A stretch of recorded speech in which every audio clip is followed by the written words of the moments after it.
descubrirás el fascinante mundo de la televisión y la radio desde los primeros ciclos, con toda la seguridad que necesitas. Forma parte de USIL TV, el primer canal online universitario del país, que cuenta con un moderno estudio y equipos de televisión en el que practicarás para profesionalizarte. Además, en Frecuencia USIL, la primera radio universitaria peruana con más de 20 años de historia, podrás producir y conducir innovadores programas de radio. En un mundo digital y globalizado, vive las comunicaciones con visión integral. Conviértete en un verdadero comunicador 360.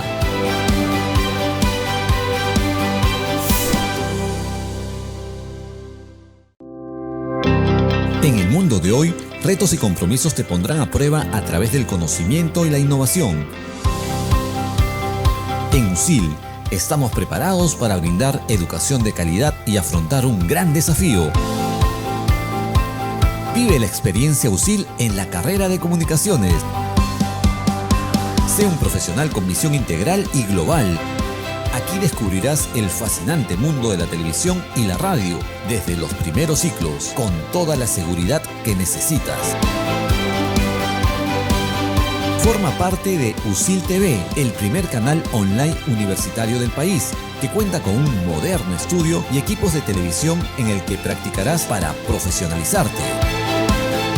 Además, en Frecuencia USIL, la primera radio universitaria peruana con más de 20 años de historia, podrás producir y conducir innovadores programas de radio. En un mundo digital y globalizado, vive las comunicaciones con visión integral. Conviértete en un verdadero comunicador 360.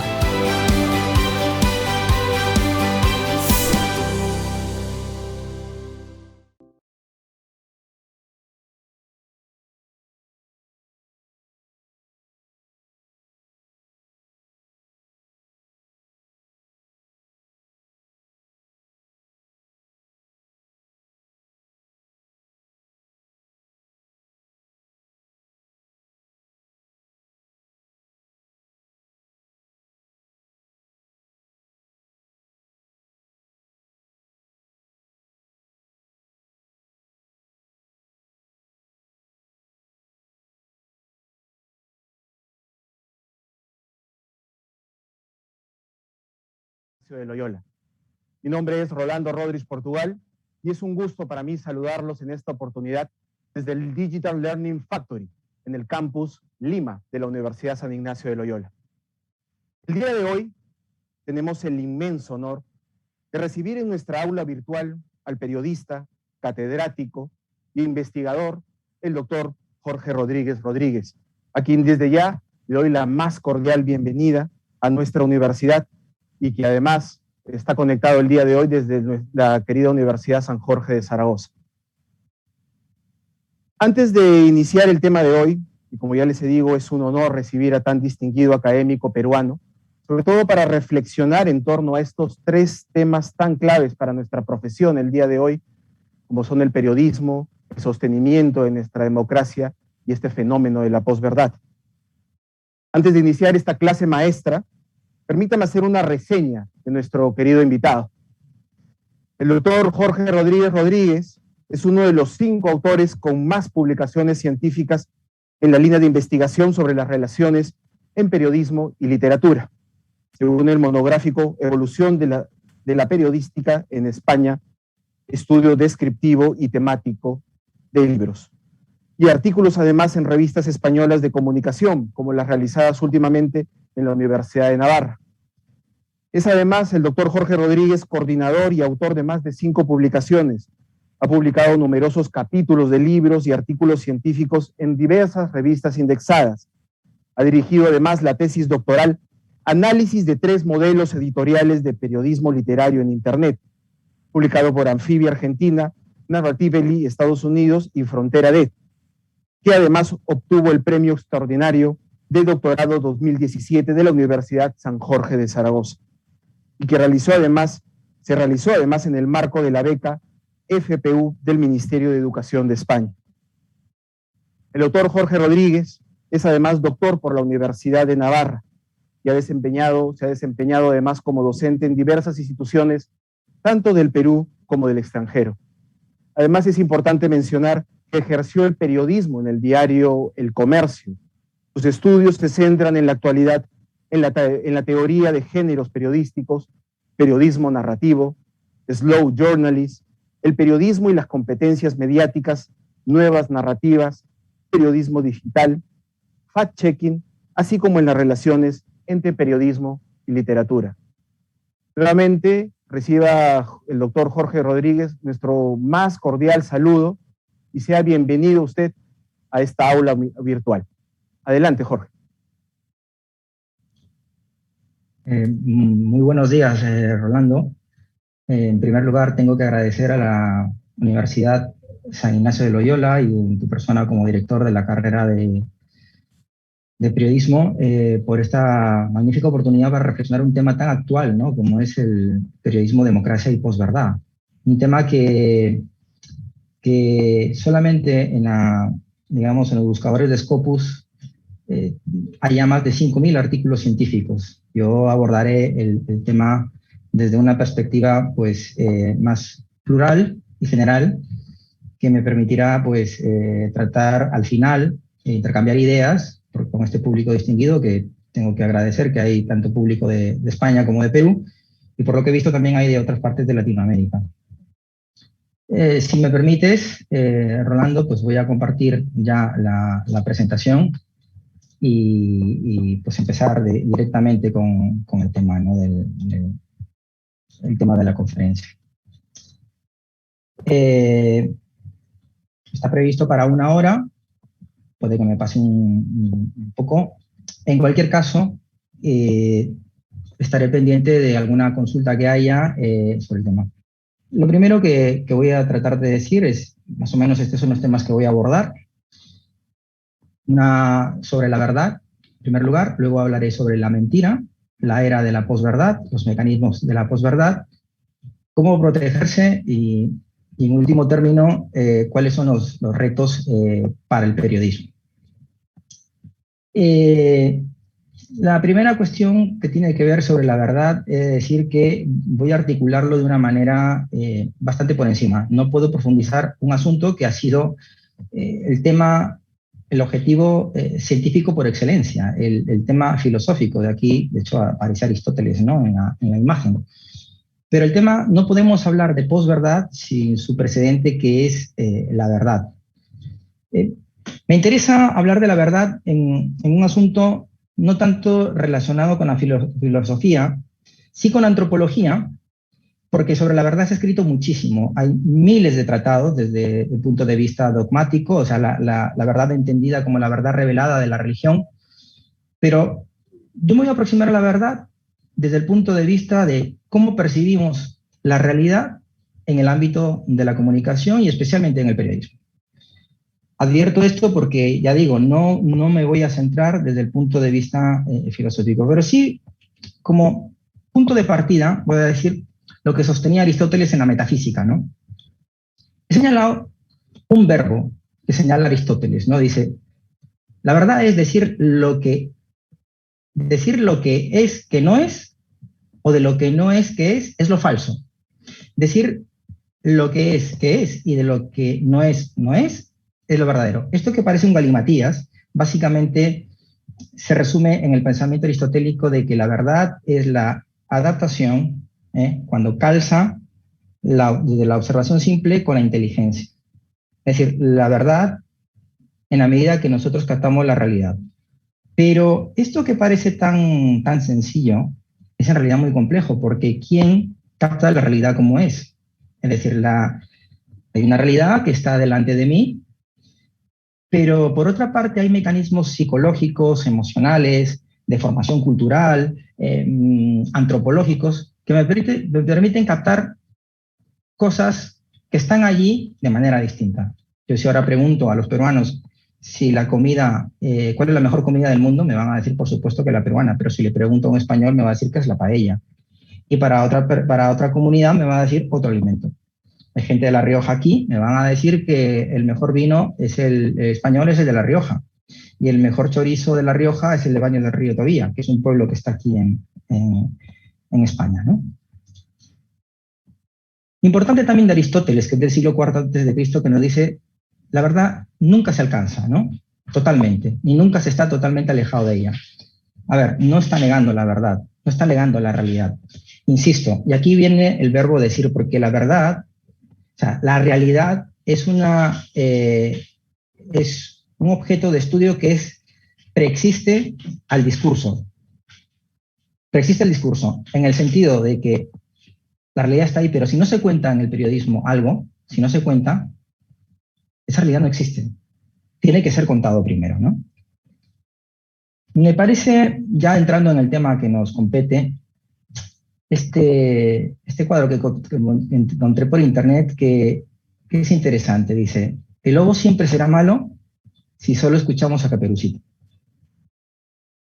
Hasta ahora, desde que este cuento pues existe desde el siglo XIX, siempre hemos escuchado las quejas de Caperucita, que era una niña buena, inocente, tenía a su abuela que estaba allí. Pero hemos escuchado Los motivos del lobo, que es un poema de San Francisco de Asís. ¿El lobo tenía familia? ¿El lobo tenía lobesos? ¿Tenía una loba que acababa de dar a luz y realmente salió a buscar alimento? ¿Por qué digo esto? Digo esto porque, como he indicado, la vida es relato, una afirmación de la filosofía, que la vida solamente adquiere sentido, que la vida es un continuo, ¿no? No tiene fin. Es un continuo, de la gente se va muriendo, pero la vida tiene es un torrente de experiencias, de emociones, de vivencias. Pero la vida solamente adquiere sentido cuando la contamos. Lo que decía Gabriel García Márquez y Valle Inclán, ¿no? La vida no es lo que ocurrió en la realidad, la vida es lo que recordamos. ¿Y cómo lo recordamos? Para contarlo. Si ahora yo mismo les dijera a ustedes que me relataran el día, no podrían relatarme en tiempo real. Lo que tendrían que hacer es, me fue bien, hoy me duché, me bañé, vine a la universidad, etc. La vida es relato. Y en ese sentido, el periodismo cuenta historias. Es decir, el periodismo, cuando se propone como fin la búsqueda, difusión y comprobación de la verdad, esa verdad que nosotros veíamos, como dice Aristóteles, es una verdad que se nos aparece en forma de testimonios, en forma de tal. Y esas personas que nos dan un testimonio, a su vez perciben la realidad de una manera limitada. Si ahora, por ejemplo, pondría la siguiente circunstancia, que estamos viendo un atropello en una esquina, me puedo encontrar con que, si voy a un testigo, alguien que asistió a la última parte del atropello, otro que no lo vio, otro que sí lo vio, otro que se inventa que estuvo ahí. Por tanto, la realidad, dependiendo de las cuestiones psicológicas, de las cuestiones antropológicas, de la cultura, y en el caso del periodismo, a través de las historias, siempre tendrá unas limitaciones. Por eso es que el primer presupuesto es romper ese ideal de que el periodismo es objetivo. El periodismo es honesto, pero objetivo no lo es nunca, en la medida en que quien lo cuenta son sujetos y por otra parte hay líneas editoriales que marcan un contenido de la realidad. Construimos una realidad mental según el mundo en el que vivimos y nos rodea. Aquí tenemos el fotograma de una película que se llama La habitación, seguro que la han visto muchos de ustedes, que es la historia de una mujer que es encerrada durante varios años por un depredador sexual y que la embaraza y esta mujer da a luz nunca mejor dicho, en una habitación. Y este niño, en la primera parte de la película, le dice buenos días mesa, buenos días silla, buenos días lavabo, etc. Ese niño crece rodeado de una realidad que es la de ese espacio tan pequeño. Y hay una escena tremenda cuando la madre le dice que hay una realidad fuera y el niño se enfada, el niño rompe a llorar porque él dice que no existe. Él en ese momento está señalando una hoja y dice, ahí hay una hoja, y le dice que incluso que los dibujos animados tienen una televisión tampoco existe. ¿Qué es lo que no quiere decir en el fondo? Más allá de la parte, pues, de la historia tremenda de esta mujer y de su hijo, es que nosotros siempre llevamos una habitación en la mente. Esa habitación que llevamos en la mente se llaman costumbres, se llaman experiencias de vida, se llama pueblo, se llama patria, se llama país, Se llama comunidad, se llama grupo de amigos. Es decir, siempre estamos viendo esa ventana. Sobre la mentira. Hay una imagen, esta imagen es sacada también de un fotograma de una película de Mel Gibson, que es el demonio, ¿no? El demonio está considerado dentro de la teología y la antropología cristiana como el padre de la mentira, por eso lo he puesto, ¿no? En este fotograma vemos, no sabemos si es hombre o es mujer, si es viejo o es joven. Hay un ensayo que yo leí en mis etapas de universitario que se llamaba El diálogo de los demonios, que los demonios, al ser en esencia, ontológicamente, seres mentirosos, no se pueden decir la verdad entre ellos. Volveré sobre esta idea más adelante. Sobre la mentira, voy a tocar un asunto que también nos va centrando en el tema, porque al hablar de política y el ámbito de la posverdad está centrado en la política, vamos a entrar en tres personajes. Uno es Sun Tzu, que es del siglo V a.C. y que dice: toda guerra está basada en el engaño. Es decir, el estratega principal que ha sido consultado durante siglos es que el arte de la guerra es el arte del engaño. Si tú quieres sobrevivir como civilización, como comunidad, como país, por tanto, en una historia que ha estado mediatizada por las guerras, lo primero que tiene que existir y preexistir es el engaño. Y estaba hablando en términos políticos. Nos vamos ya a Maquiavelo, es el siglo XVI, que sostiene que la política es el arte de engañar. ¿No? Maquiavelo, el creador de esta frase, ¿no? De que el fin justifica los medios. Su libro es todavía más complejo, ¿no? Dice: la política consiste en el arte de engañar. Él dice: está bien que el príncipe sea honesto, que sea bueno, el príncipe tiene que ser bondadoso. Pero si está en peligro el poder, tiene que ser totalmente lo contrario. Y es el mundo de las apariencias, eso que dice Guy Debord, ¿no? En la sociedad del espectáculo, ¿no? La vida no es lo que es, sino la vida es lo que aparenta, ¿no? El mundo de las apariencias. Y por último, este señor, que es un personaje totalmente siniestro, porque, digamos, los otros fueron teóricos, pero esto lo llevó a la práctica, que es Goebbels, ¿no? Joseph Goebbels, el ministro de Información del régimen de Hitler, ¿no? Miente, miente, que algo quedará. Cuanto más grande sea una mentira, más gente la creará. Volveré a Goebbels más adelante también para cuando hablaremos sobre todo de los mecanismos de la posverdad.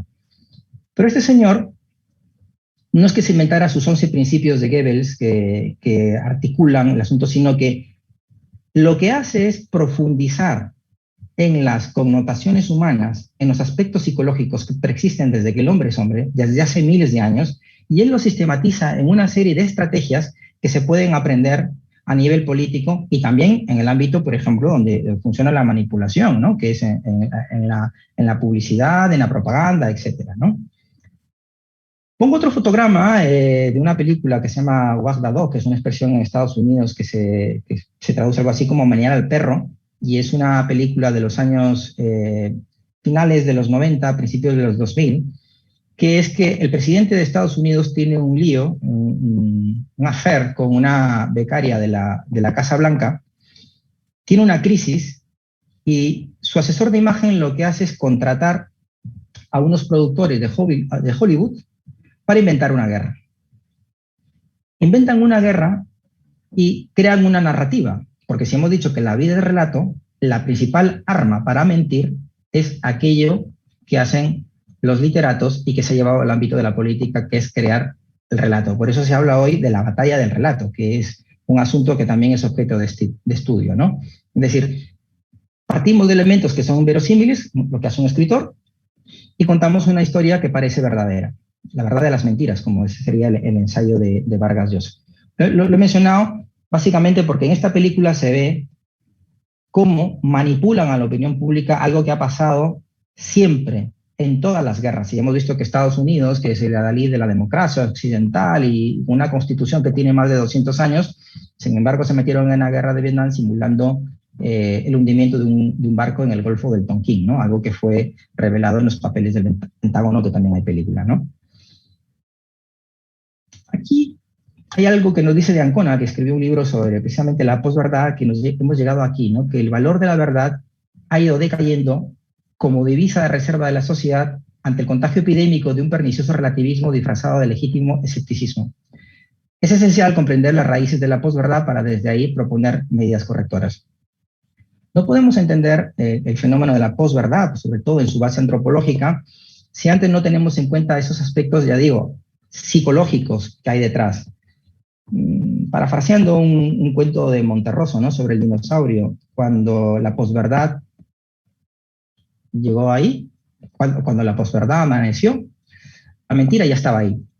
Es decir, nosotros tenemos en esos códigos mentales, solemos creer aquello que se adapta mejor a nuestra conciencia y a nuestra escala de valores. Rubio Núñez nos dice aquí que nunca como hasta ahora la presencia sistemática de la mentira y el ocultamiento en la política se había planteado tan directa y mayoritariamente como una amenaza para el sistema democrático. Es decir, todas las personas mienten y que digan que no.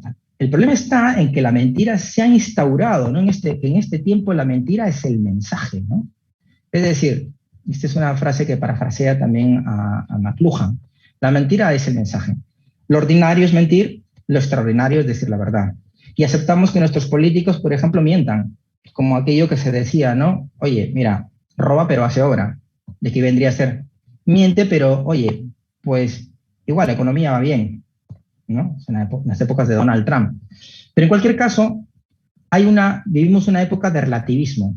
Cuando les puedo decir a ustedes que incluso en el ámbito académico, depende de cómo uno se aproxima en el enfoque, ¿no?, de las investigaciones académicas, podemos ver que hay unas investigaciones más escoradas hacia la izquierda que sostienen que el fenómeno de la posverdad solamente está centrado en los extremismos de derecha. Y el máximo, Donald Trump. Hay otro ámbito que sostiene que está en el ámbito de la izquierda. ¿Qué se puede decir? Es que la mentira no tiene ideología, está en todos los ámbitos, ¿eh? Pero sí hay una devaluación de la escala de valores a nivel social, a nivel personal y a nivel de medios de comunicación. Es más, en el Perú hoy en día, la frase que más se repite, la palabra que más se repite para definir la política y que la utilizan tanto los líderes de extrema izquierda como los de extrema derecha es mermelero. Cuando alguien me cuenta algo que va en contra de mi pensamiento, o algo que no calza con lo que yo creo, con mis líderes políticos, es mermelero. Mermelero, para la gente de España que me está escuchando, es aquel periodista que cobra por publicar una noticia generalmente falsa. En la era de la posverdad, ¿qué vemos? ¿No? Aquí vemos un dibujo donde hay muchas caras, ¿no? El personaje está ahí, pero es como muchas máscaras, ¿no? Se enmascara la verdad. Según la RAE, dice que la posverdad es la distorsión deliberada de una realidad que manipula creencias, ojo con esto, creencias y emociones, con el fin de influir en la opinión pública y en actitudes sociales. Los políticos no son tontos y la gente que trata sobre todo en las campañas presidenciales, los famosos spin doctors, yo recomiendo dos series, ¿no?, que seguro ya algunos de ustedes las verán. Una que es Borgen, una serie danesa que trata sobre un partido político pequeño que tiene que lidiar en el Congreso, que asume el poder contra todo pronóstico y que básicamente trata sobre cómo se manipula la verdad. Y la otra es House of Cards, ¿no? Pero sabemos que como la gente estamos en la sociedad del sentimiento, en la sociedad en la que todo me ofende, en la sociedad en la que sobre todo hay muchas luchas identitarias llevadas a cuestiones religiosos, de raza, de creencias, de inmigración, etc. Yo sé que tengo que tocar algunas cuerdas, algunas fibras sensibles para inmediatamente encender la pradera de las emociones, ¿no? Y este es el asunto, ¿no? Yo quiero influir en la opinión pública y esto es lo que nos va acercando más a nuestro objeto de estudio, que es el ámbito de la política, ¿no? En la era de la posverdad, nos sostiene el New York Times, dice, la mentira se convierte en artículo de fe. Es decir, es un dogma. Es un dogma. Uno se puede meter a las redes sociales, en el caso de España, de Podemos, del Partido Socialista, del PP, de Vox, en el caso de Perú Libre, del partido de Keiko Fujimori o lo que sea, y verá que directamente se defienden unas cosas como si fuesen dogmas. Y este es un peligro, ¿no? Segundo, dice Le Monde, es peor que la mentira clásica, la posverdad, porque niega el principio de realidad. Es decir, ante una mentira uno se puede proteger porque si tengo delante un mentiroso, yo más o menos intento de alguna manera responder contrastando. Pero es que lo que hace la posverdad, en la época de la posverdad, me creo realidades paralelas que no son fáciles de contrastar, utilizando métodos discursivos, retóricos, y utilizando los medios de comunicación y algunos algoritmos que veremos más adelante, que me permiten a mí que el mensaje sea efectivo porque yo antes he dado una serie de informaciones a través de mis consultas en Facebook, en Twitter, me están diciendo a mí, o sea, están sacando información de mí de todo lo que consulto, qué colores utilizo, qué más me gusta, qué páginas veo, y al final, toda esa información que damos, van construyendo un robot, un tipo que nos permita a nosotros, que le permite a los políticos, una vez que compran esa información, como pasó en el caso de Facebook, Cambridge Analytica, en el caso del Brexit, adecuar un mensaje que sé que va a tener mucho éxito, ¿no? Sostiene, aquí dice el Guardian, muestra un cambio de actitud de la sociedad ante la verdad. Esto que he comentado, ¿no? Que ahora pues, somos más tolerantes hacia la verdad. Este personaje, que es el Joker, que vive también en una realidad paralela porque tiene una enfermedad, veremos cómo estas disonancias cognitivas que podemos ver en gente que está enferma, por ejemplo, que tiene una esquizofrenia, tal, pero ese pensamiento esquizofrénico está también. Lo veremos con algo que nos decía John Locke, ¿no? En el siglo XVIII. Dice, si la realidad no coincide con mis palabras, peor para la realidad. Es decir, frente a lo que nos decían Aristóteles y todo el pensamiento clásico de que hay una realidad a la que yo me tengo que someter, John Locke, este es un pensamiento en el cual John Locke se divertía, ¿no? Para criticar, sobre todo a los políticos, a los poderosos. Si la realidad no coincide con mis palabras, peor para la realidad. Claro, ¿qué ha pasado? Pasan varios siglos después y lo que tenemos aquí es lo siguiente, ¿no? Si la realidad está mal, lo que tiene que cambiar es la realidad. Esto se lo escuché a un grupo, a una política, en un debate de 2021 en la televisión.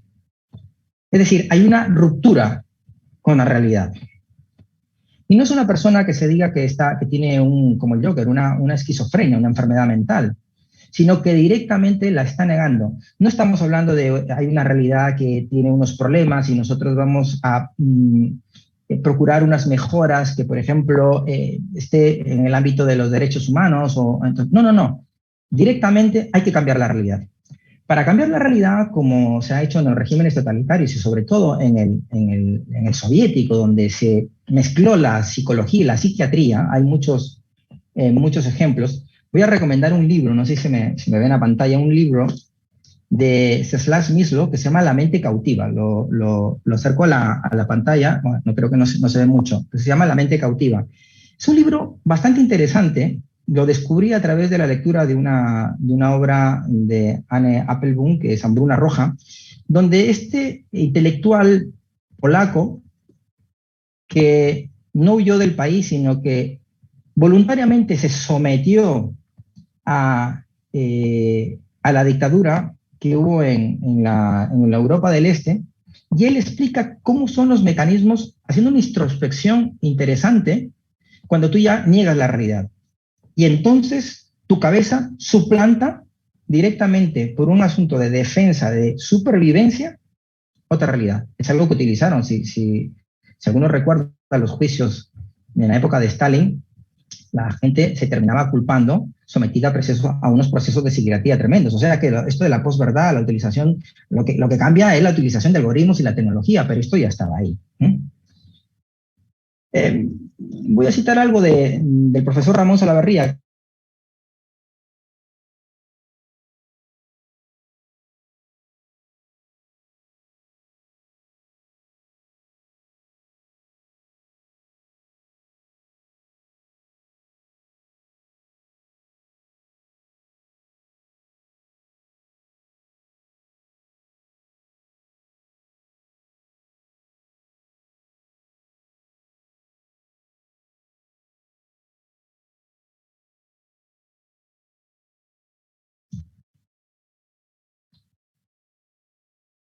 ¿Se me está escuchando? Que me ha salido un mensaje aquí de que el audio no iba. ¿Alguien me puede decir, por favor, si es que se está escuchando? Sí, doctor, ya retomó el audio. Hace un momento se había cortado, pero ya retomó. Ah, bueno, vale. No sé si desde dónde se me había cortado, pero en definitiva, pues me había quedado, creo que en esta parte, ¿no? Decía que el profesor Ramón Salaverría, citando el sesgo de confirmación que conduce a los individuos a creer tan solo aquella información que confirma sus prejuicios, descartando argumentos y evidencias que desafían su pensamiento previo. La inclinación psicológica a dar crédito solo a lo que uno desea creer ha demostrado tener un impacto significativo en ámbitos como la educación, la ciencia y la política. Cuando sufrimos una experiencia emocional dura, por poner un ejemplo ordinario, ya sea una ruptura amorosa, un desengaño, una muerte, a veces lo que necesitamos escuchar de otros no es que escuchar que esa persona me diga una opinión cierta. Lo que quiero es que me dé la razón. Y me voy creando una realidad paralela en la que yo encajo todas mis creencias. Esto que funciona a nivel personal también funciona en las ideas políticas, de tal manera que yo no acepto la verdad del otro. ¿Cuáles son las causas y los síntomas en el régimen de la posverdad? Pues tenemos la aceptación de la mentira, como decíamos, como forma de interacción personal, social y política, es decir, establecimiento de este régimen que impera a sus anchas. Yo he comentado en algunas conversaciones y debates que he tenido que vivimos en la sociedad del filtro. La sociedad del filtro, que es, digamos, un término que podría ser jocoso, pero nadie se muestra como es, ¿no? Subir una foto en Instagram o una foto en una red social, las podemos pasar por filtros y ocultamos todas aquellas cosas que no queremos, ¿vale? Entonces, la aceptación de la mentira a todos los ámbitos, es algo que está imperando, ¿no? Segundo, tenemos, según lo que nos dice González de Requena en una investigación de 2019, el encumbramiento de la mentira en prácticas profesionales y círculos intelectuales. Aquí ya estamos en un tema más serio. Es decir, antes la mentira estaba mal vista. La mentira era una cuestión que... Pero, sin embargo, es hoy el cinismo lo que caracteriza al pensador de nuestro tiempo. Y eso va en contra de algo que un maestro del periodismo como era Ryszard Kapuscinski, que decía, los cínicos no sirven para este oficio. Pero parece ser que hoy, sobre todo para ejercer cierto tipo de periodismo, lo que vale es la actitud cínica, ¿no? Que procede también de un relativismo, de que la verdad no se puede obtener, que nadie tiene la verdad, lo cual arrasa conocimientos de la realidad. Importante, y aquí hablamos de la causas y síntomas de la posverdad, que es la fabricación a gran escala de falsedades en los medios y redes sociales. Esto es lo que hubiese soñado Goebbels, esto es lo que hubiese soñado Stalin, porque yo puedo cambiar las voluntades, y se ha visto, por ejemplo, en las comisiones de investigación en Estados Unidos, que el régimen de Vladimir Putin en Rusia intervino en las elecciones de 2016, en el caso de las elecciones de Donald Trump.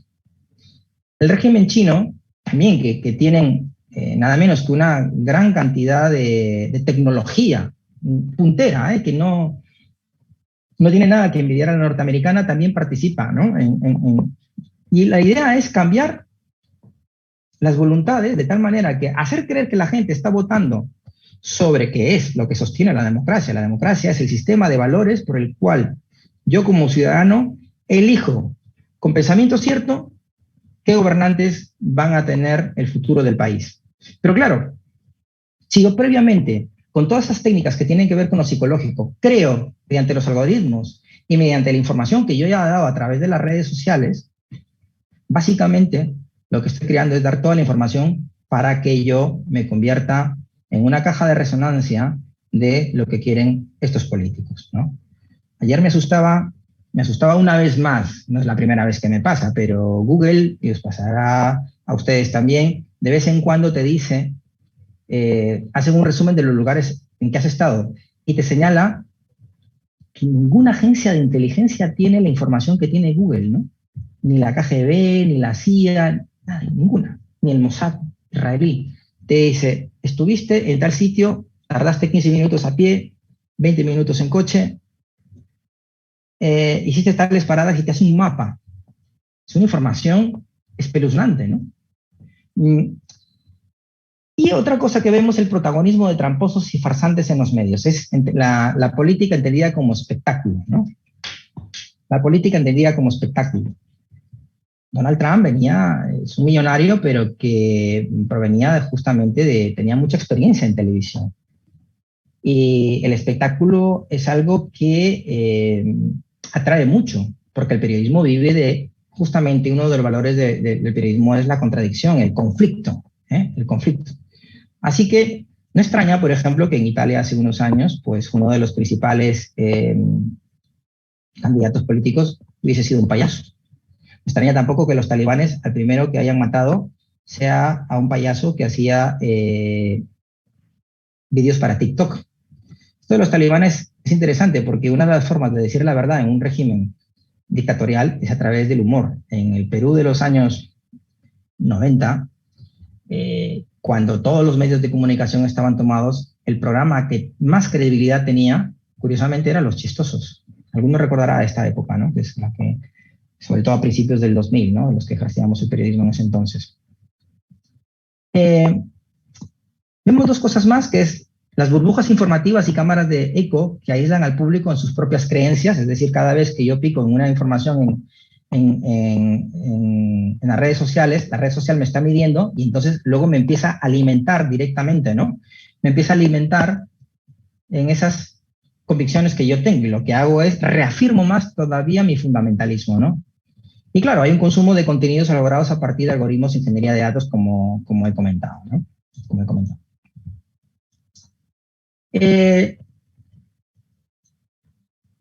¿Cuáles son las consecuencias? Desintegración del sentido de realidad, lo que comentaba, paso de una sociedad líquida a gaseosa. Ya nos parecía bastante malo que hubiese una sociedad líquida, como decía Bauman, es decir, que la sociedad, frente a una sociedad sólida, en que los valores de las instituciones sagradas y arcaicas que tenían que ver con la democracia, con la religión, con el orden, habíamos pasado a una sociedad en la que todo era móvil y que se adaptaba el contenido al continente. Pero hoy estamos en una sociedad gaseosa donde todo es poroso, donde todo vale. Y ahí, básicamente, pues, puede anidar cualquier tecnología que directamente va a colisionar con el mundo de mis creencias, ¿no? Hay una ausencia de pensamiento crítico. Directamente leo un titular de redes sociales, que además tienen una forma distinta de redactar que los titulares de prensa tradicional, inmediatamente me enciendo. No me doy el trabajo de comprobar las fuentes, sino que con esa ausencia de pensamiento crítico, escucho sin poner en duda lo que escucho. ¿Vale? Lo tercero es la entronización, como señalaba hace un momento, del sentimiento por encima del pensamiento, del pensamiento, ¿no? La sociedad de los ofendidos. Hay un libro que he terminado de leer, que está siendo un éxito, que se llama La Casa del Ahorcado, de Juan Soto Ibars, o Cómo el tabú asfixia a la democracia occidental. Creo que no se ve mucho, pero bueno, estamos aquí con el filtro de pantalla. Este libro establece cómo, por ejemplo, hoy hay temas que no se pueden tocar en el mundo de hoy. No se pueden tocar. Es decir, ni siquiera se permite un punto de partida para un debate. Un punto, si alguien quiere destruir su reputación en Twitter, que ponga en duda aquellos dogmas que se han puesto, que en realidad no son dogmas, que son temas que la política y la ideología ha puesto ahí. Pero sin embargo, aquí voy a contar una anécdota, y por favor. La anécdota es que yo una vez organicé una conferencia con una periodista del diario El Mundo de España, un diario bastante prestigioso, con una periodista que era corresponsal en Oriente Medio, sobre todo en la zona de la Franja de Gaza. Publiqué en Twitter, yo no soy muy activo en Twitter, pero publiqué la conferencia que iba a participar. Inmediatamente, estando en una clase, mi teléfono empezó a sonar, y lo cogí, estaba bastante caliente el teléfono. Cuando me di cuenta, tenía cuenta de más de 100.000 seguidores, era el lobby sionista, el lobby sobre todo de una parte de los judíos, que veían a esta periodista, como contaba lo que estaba pasando en Gaza, como una enemiga. Y entonces dijeron, M. Jorge Rodríguez va a celebrar un aquelarre terrorista en Zaragoza. Y etiquetaban al Ministerio de Interior, al Ministerio de Defensa, a un montón de actividades y la sensación que yo tuve fue de miedo porque yo hablé con el departamento de comunicación de la universidad y dije, esto me está pasando. Y cuando hablamos con la periodista dijo, me persiguen por todas partes. Claro, hay directamente en las redes sociales el acoso que pueda haber a alguien que tenga un pensamiento disidente, porque una de las cosas también que son interesantes en la posverdad es que temas que son opinables se convierten en verdades absolutas, en dogmatismos, ¿no? Ese pensamiento dogmatista que está ahí. Por último, yo, y aquí es donde viene la colisión con la democracia, donde estaba diciendo, es que tomo decisiones con datos sesgados, erróneos o directamente falsos. Es el mayor peligro para la democracia. Aquí hay un libro que recomiendo, que es La sociedad gaseosa, de Alberto Royo, ¿no? Que esto, sin más, es una referencia cultural. ¿De qué se trata? Como decía, ¿no? Se trata de manipular a la opinión pública, ayudar que las ideas tóxicas ganen popularidad e incluso fabricar falsas percepciones sobre las bases sobre las que se apoya una idea, ¿no? Siempre está presente el tema de la manipulación, que no es nuevo, pero que ahora ya digo, cuenta con el aval de la tecnología que llega a una sociedad acrítica, una sociedad que se deja llevar por el sentimiento, por las emociones y que no plantea términos de discusión. ¿Cuáles son esos mecanismos de la posverdad que podemos articular aquí, ¿no? Un estudio que hace un análisis del concepto de posverdad en el New York Times, Guardian, el Times, en Le Monde, Le Figaro, El País y el ABC de España, un estudio de un autor que se llama Capilla, dice que se trata de un concepto de la política que se aplica a los discursos políticos, sobre todo en aquellos aspectos de la comunicación política propios de un entorno digital. Esto ya lo habíamos adelantado, ¿no? Es decir, hay autores que señalan que la posverdad trata en general de cualquier tipo de fake news.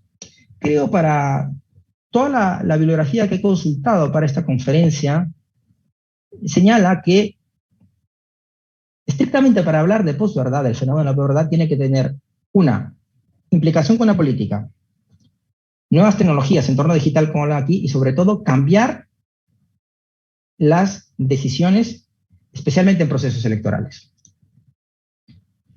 El concepto abarca los cambios obrados por la comunicación política digitalizada con el uso de las redes sociales como instrumento de comunicación política. Las redes sociales son fáciles, son populares, son bastante buenas. Yo no critico a las redes sociales como nadie critica a las redes sociales, ningún estudioso serio critica a las redes sociales por lo que son, porque conectan, ¿no? En ese sentido.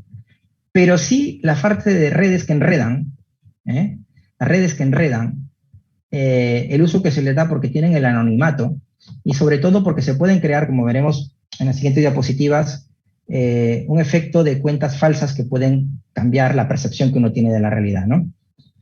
Me voy a ir a una cita de un autor que admiro yo muchísimo, que es George Orwell, que en los estudios de posverdad es el autor más citado, ¿no? Que dice, para hacer cumplir las mentiras del presente es necesario borrar las verdades del pasado.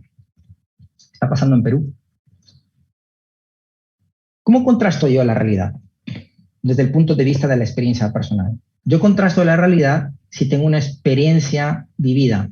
Yo puedo leer libros de historia, puedo leer ensayos filosóficos, puedo comparar un estudio con otro. La historia es narrativa, por tanto, quien cuente la historia tendrá ese asunto. Pero esto ya lo sabían los romanos. Los romanos iban siempre con que era un cronista que iba contando las crónicas para hacer aparecer a los grandes emperadores como héroes, ¿no? De hecho, si alguien ha estado en Italia, en la parte de Roma, verá que las estatuas muchas han sido decapitadas y lo que se iban renovando eran las cabezas. De tal manera que el nuevo gobernante establecía un nuevo relato, una nueva historia a partir de ese adanismo que era que todo empezaba ahí. Yo no conozco ningún gobierno occidental, oriental o lo que sea, que no haya articulado su régimen gubernamental como que la historia empieza a partir de aquí, haremos historia, ¿no? Pero eso es lo que decía Orwell, ¿no? En sus libros, sobre todo en 1984, vemos el Ministerio de la Verdad, ¿no? El Ministerio de la Verdad y el Ministerio del Amor, ¿no? Que era el Ministerio del Amor, que tenía los famosos dos minutos de odio, y el Ministerio de la Verdad, que era una máquina, una fábrica del fango, una fábrica de mentiras, ¿no? ¿Quiénes pueden hacer esto? No se extrañe nadie que una de las primeras cosas que hacen los políticos de turno cada vez que llegan al poder se reúnen con los medios de comunicación. Ha pasado en Perú, con el actual régimen. Pero no es el único. El régimen de Fujimori, que fue un régimen magistral desde el punto de vista tenebroso, lo primero que hizo es hacerse con la televisión. La televisión y hoy las redes sociales son extraordinarios mecanismos eficaces para crear una nueva realidad, para cambiar ese pasado y crear un presente, ¿no? Crear un presente. Albiac, que es un filósofo y además que comparece en varios medios de comunicación aquí en España, sostiene que la mentira es verdad si se dispone de los artificios mediáticos que lleven a las mentes a aceptarla. La mentira es verdad. Está sacado de Orwell esto también, ¿eh? En su libro 1984 decía eso, de la mentira es verdad. La mentira es verdad. Primero, están esos presupuestos antropológicos y psicológicos, pero además, si dispongo de estos artificios, pues es más sencillo llegar a una masa bastante amplia, ¿no? Por otra parte, la mentira circula universalmente sin apenas generar rechazo. La hemos aceptado. En la parte de retos hablaré como un tema de desafío, ¿no? Claro, si yo no me he puesto a pensar antes lo que implica la verdad, primero una actitud de humildad para poder enfrentarme a un asunto clave que es el gran desafío, ¿no? Antropológico humano, pero otro también profesional. Pero tenemos a un ministro que desafió a los periodistas en Perú. Yo no tengo vínculos con Sendero Luminoso, y esto no es entrar en política, pero es que el caso peruano es fascinante desde el punto de vista de la mentira y de la posverdad. Y dijo algo cierto, porque la verdad, como he dicho, la verdad más eficaz es la que se construye a través con mentiras, ¿no? Dijo lo siguiente, que alguien me demuestre, estaba desafiando, ¿no?, que yo tengo vínculos con Sendero Luminoso. Yo no tengo ninguna sentencia. Y es verdad, no tiene ninguna sentencia, es decir, no mintió. Lo que no dijo es que no tenía ninguna sentencia porque, según las investigaciones periodísticas más serias de todo el espectro ideológico que han salido desde la República hasta el Comercio, pasando por Correo y otros medios de comunicación, sostienen que pues, se fue de la zona de Ayacucho, se escondió hasta que sus delitos prescribieron. Y la verdad es que pues sí hay vínculos, ¿no? Pero circula universalmente sin apenas generar engaño, de tal manera que los políticos mienten, comparecen ante los medios de comunicación sin importar ya el sentido de la realidad. Aquello que decíamos, si la realidad no me gusta, cambiemos la realidad, ¿no? Más de 370 millones de cuentas de Facebook son falsas, nos decía esta noticia publicada por ABC, ¿no? Decía, la mayor red social del planeta dice que una de cada 6 cuentas no son reales. 370, más o menos Facebook tiene unas 2.500 millones de usuarios a nivel mundial. 370 millones de cuentas, esto es una noticia ya antigua porque luego se descubre que es más todavía, quiere decir que cuando yo entro a una noticia y se genera ese efecto eco de reafirmar mis creencias, opera otro asunto que trató esta antropóloga y filósofa Neumann en su libro que trataba justamente sobre la espiral del silencio. Yo ya no me atrevo a decir, como veo tanta gente que opina en este asunto, a lo mejor es verdad. Miente que algo queda, ¿no? Cuanto más repita la verdad, nos decía Goebbels, las mentiras van a parecer más verdad. De tal manera que yo lo veo en las redes sociales y parece mucho. ¿Cuántas redes sociales son interesantes?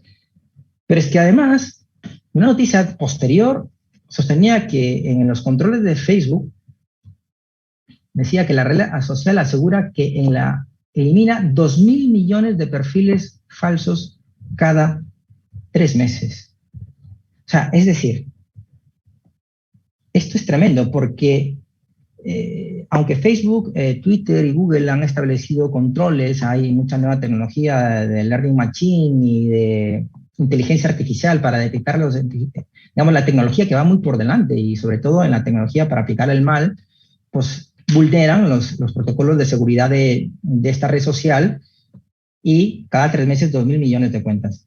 Así que lo primero, que la realidad de Facebook, la realidad de Instagram, la realidad de Twitter no es la realidad. Parece la realidad, simula la realidad, pero no lo es. Hay que tener en cuenta que allí hay muchos perfiles falsos. Aquí lo he puesto a modo anecdótico. No sé si pasó en Perú, no lo tengo estudiado, pero sí tengo más visto el tema de España, ¿no? Porque yo la pandemia pues la viví aquí, ¿no? Decía, es una noticia, de pronto cuando hubo el encierro aquí en España que ocurrió el 13 de marzo del año 2000, fue un encierro duro, nos confinaron a todos, como pasó luego en todos los países. Fue quizás el confinamiento más duro. Hubo muchas críticas, pero de pronto aparecieron miles de comentarios en la página del Ministerio de Sanidad que alababan la labor del gobierno. Entonces, la oposición dijo que eran perfiles, claro, porque eran perfiles que tenían nombres en Estados Unidos y aquí en España, a diferencia de Latinoamérica, hay una alergia a todos los nombres en inglés. Y aparecían todos nombres en inglés. Y entonces, claro, decía, salió el gobierno mintiendo sobre esa mentira, diciendo, el gobierno dice que es una víctima de una red de perfiles falsos que alojan su perfil de Facebook. Parece ser que era una estrategia llevada a cabo por algún asesor, pero inmediatamente la respuesta fue la mentira con otra mentira. ¿Quién dice esto? Pues básicamente es lo que en el principio de Goebbels se llama el principio de renovación, ¿no? Una vez que hay una acusación, saca otra noticia que haga olvidar lo anterior, ¿vale? En casi todas partes se percibe a Facebook como el canal principal de diseminación de información falsa. Esto nos lo dice el Digital News Report el estudio mundial más prestigioso que hace la Universidad de Oxford y el Instituto Reuters. Sostiene que esta es la red social que consumen la gente, sobre todo de 35 años a más, y en la que más manipulación puede haber, ¿no? Se sostiene también que los bulos tienen un 70% más de probabilidad de ser retuiteados que los mensajes verdaderos. ¿Por qué? ¿Por qué se retuitean 7 veces más los mensajes falsos que los verdaderos? Porque la narrativa de lo falso, en la medida que utilizamos el relato, aquello que nos hace compartir esas creencias, es más atractivo. La verdad no nos gusta. La verdad es un aguafiestas. La verdad es para ciertas personas que no están dispuestos a aceptar el pensamiento contrario, entonces es más sencillo. La verdad es más atractiva. Es más, como se dice, ¿no? En el ámbito de la teología, ¿no? El pecado es más atractivo. Lo prohibido es más atractivo. Bueno, la desinformación en la pandemia, en el estudio que hizo Salaverría en el año 2020 y que está publicado en el Profesional de la Información, sostiene que WhatsApp se ha revelado en España, al menos eso por dar un dato, como la plataforma donde los bulos se diseminan en mayor cantidad y con mayor alcance. ¿Qué quiere decir esto? Aquí operan dos cuestiones, que son el efecto confianza y la autoridad epistemológica, ¿no? El efecto confianza es lo siguiente, ¿no? Es decir, como yo en mi WhatsApp no tengo a cualquiera, los personajes no son anónimos, o sea, yo tengo a mi primo, a mi amigo, a un colega que es periodista, qué sé yo. Si hace un reenvío, el efecto confianza hace que yo crea directamente. Hombre, no me va a mentir. Entonces, de esto se dio cuenta WhatsApp y por eso hoy por hoy ya no se pueden enviar mensajes masivos como antes en WhatsApp, sino que ahora está más limitado, ¿no? Y la autoridad epistemológica es que una fórmula para que el bulo sea más creíble es que ahora la gente, a través de vídeos, por ejemplo, te sale un médico que dice, bueno, yo soy médico del Hospital Gregorio Marañón de Madrid y estoy aquí en mi laboratorio, no sé qué tal. Y resulta que ni es médico ni está en el Hospital Gregorio de Marañón. Pero claro, la autoridad epistemológica, que es un asunto que se vio sobre todo en el experimento de Milgram y en el experimento de la Universidad ¿cuál era esta? La Universidad de Oxford, no era, la de Stanford. Era que si nosotros vemos a una persona con un uniforme, con una bata, le vamos a creer más. Y hay que tener cuidado, porque ese que aparece ahí, que nosotros vemos en un vídeo por YouTube, que nos está diciendo que es un médico, que es un científico, puede que no lo sea, ¿no? Hay que tener mucho cuidado a la hora de diseminar esto, ¿no? En el Perú las redes sociales son la fuente más popular, el 70% por encima de la televisión, que es el 63%, y los medios impresos. Eso hace, por ejemplo, que la estrategia, por ejemplo, de Rafael López Aliaga en su momento, la hizo, más que en la televisión, la hizo a través de redes sociales. Claro, se olvida, por ejemplo, que aunque la gente consume muchas noticias por redes sociales, pero lo que más importa, eso se ve desde el ámbito de Kennedy, la importancia de la imagen es muy fuerte, ¿no? De tal manera que cuando leyó en su presentación en el debate, pues no fue tan creíble que digamos, ¿no? Tenemos otra cuestión que tiene que ver con TikTok. Mientras los periodistas convencionales utilizan más Facebook y Twitter, estas redes son utilizadas por TikTok, Snapchat e Instagram entre el público joven. Es un asunto que se vio sobre todo en la época de las marchas de noviembre del año pasado, ¿no? Tanto es así que llega una cuarta parte de los jóvenes menores de 35 años y hay una gran penetración de TikTok en Latinoamérica y Asia. Y aquí tenemos que el Perú figura cuarto entre los países con mayor consumo de TikTok. Si alguien recuerda que es que los influencers, por ejemplo, en esas marchas, que eran médicos, enfermeras, abogados, que decían dónde estaban ubicados para atenderles, ¿no? Pero sí me interesaba compartir el dato. También vemos que la credibilidad en el Perú está muy mal. O sea, la confianza en las noticias en general roza un 40%. En las noticias, un 43%. La confianza en las noticias buscadores, 42%. Confianza en las noticias en redes sociales, 37%. Por consumen, y ha calado mucho el término mermelero. Tanto es así que eso directamente para negar la realidad te sacan ese insulto, ¿no?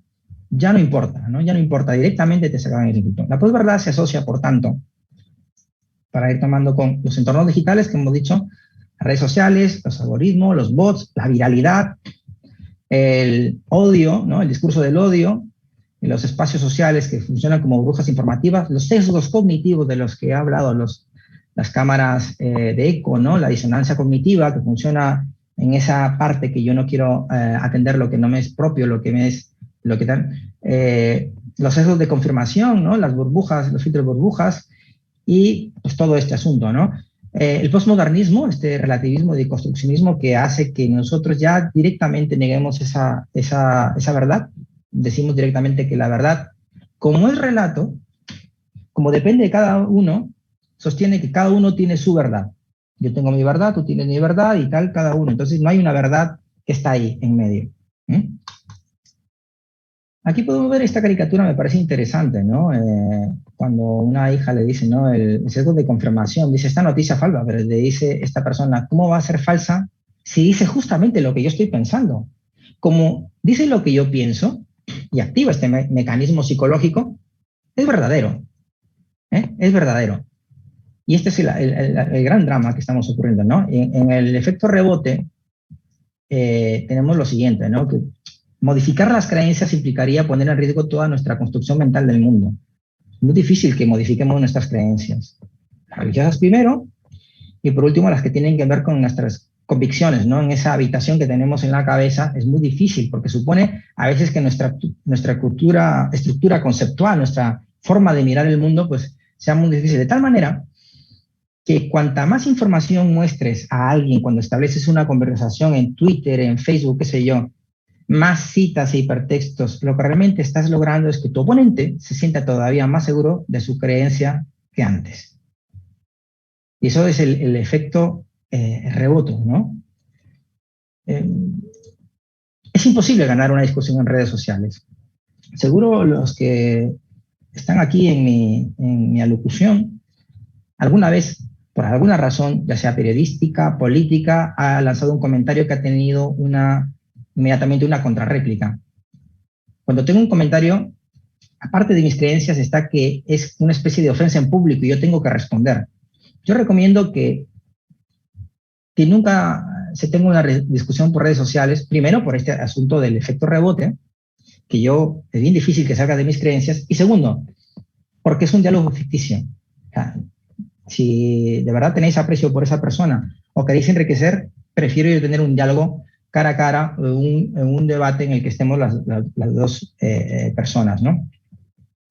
La posverdad implica, por tanto, la devaluación de los hechos, preeminencia de creencias y emociones, consecuencias políticas siempre y consecuencias epistemológicas en el sentido de que ya no hay una aceptación de lo que es la realidad.